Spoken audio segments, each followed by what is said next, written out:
stated that the current situation demonstrates a resounding failure of both the security policies and the Phoenix Plan promoted by the government of President Daniel Noboa. The head of the parliament regretted that the recent violent events have minors as collateral victims. Furthermore, Veloz considered inadmissible and of great concern the appointment of General Fausto Bueñaño as new Minister of the Interior, since he is presumably linked to acts of corruption.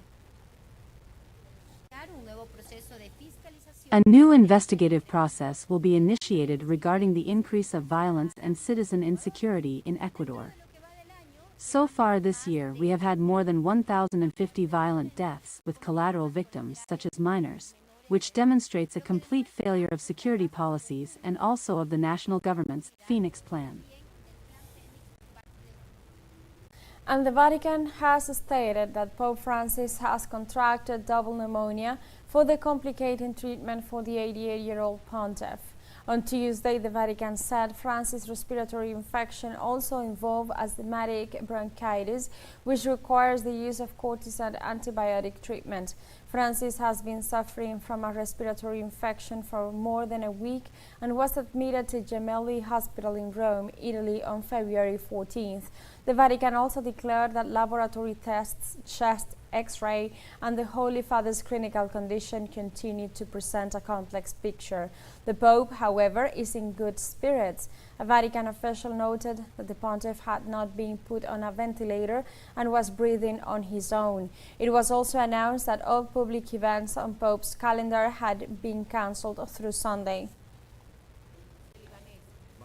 In this context, thousands of Lebanese citizens have returned to their homes in the south of the country after Israeli troops withdraw from some civilian areas. At the same time, Lebanese soldiers established themselves in the post occupied by Israel and began work to clear the territory of possible explosive materials.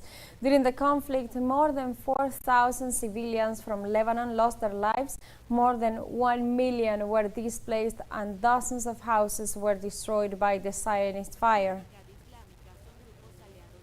Mexican President Claudia Sheinbaum announced that all repatriated migrants, including those who do so voluntarily, will receive support from the government.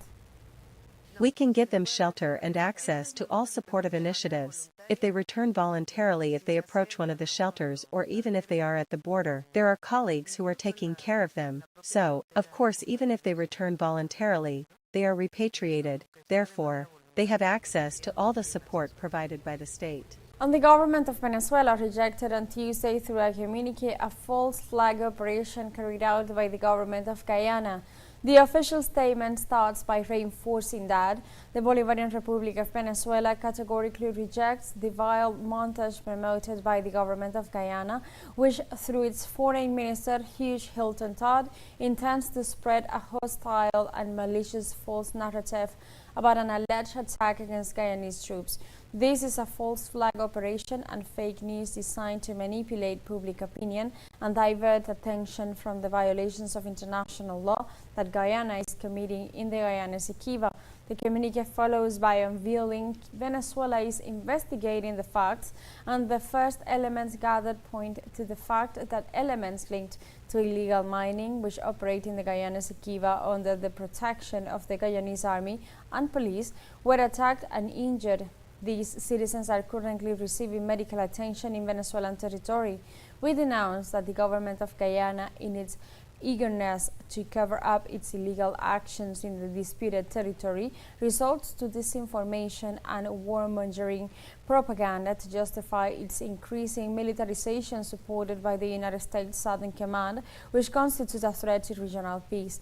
The official communication also states Venezuela demands that the Foreign Ministry of Guyana cease his aggressions and lies, and that instead of fomenting confrontation, he complies with his obligations under the Geneva Agreement of 1966, which establishes direct negotiation between the parties as the only way to resolve the territorial dispute.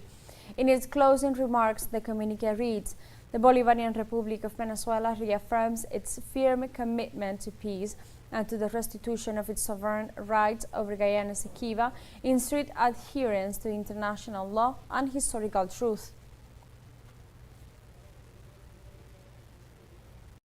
Ecuador's Congress announced the start of investigations into the increase of violence that has claimed the lives of more than 1,000 people since January 2025. Precisely, the president of the country's National Assembly, Viviana Veloz, stated that the current situation demonstrates a resounding failure of both the security policies and the Phoenix Plan promoted by the government of President Daniel Noboa. The head of the parliament regretted